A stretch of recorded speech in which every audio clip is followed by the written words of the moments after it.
সরকার বিরোধী ধারাবাহিক আন্দোলনে দক্ষিণ আমেরিকার দেশ বলিভিয়া বর্তমানে উত্তাল।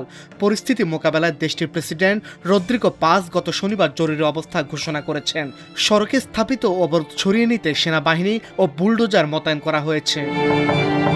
রক্ষণশীল সরকারের বিরুদ্ধে চলমান এই আন্দোলন ইতিমধ্যে 6 সপ্তাহে গড়িয়েছে।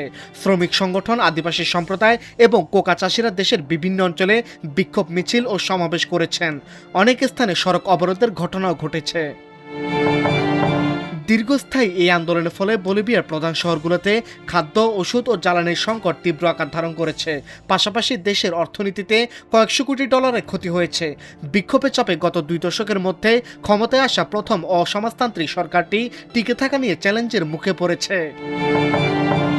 জাতির উদ্দেশ্যে দেওয়া এক টেলিভিশন ভাষণে প্রেসিডেন্ট রদ্রিগো পাজ সারা দেশে 90 দিনের জরুরি অবস্থা কার্যকরে ঘোষণা দেন। তিনি জানান, এ সময় সব ধরনের বিক্ষোভ সমাবেশ নিষিদ্ধ থাকবে এবং দেশের বিভিন্ন এলাকায় সামরিক বাহিনীর উপস্থিতি জোরদার করা হবে। ডেস্ক রিপোর্ট, আজকের পত্রিকা।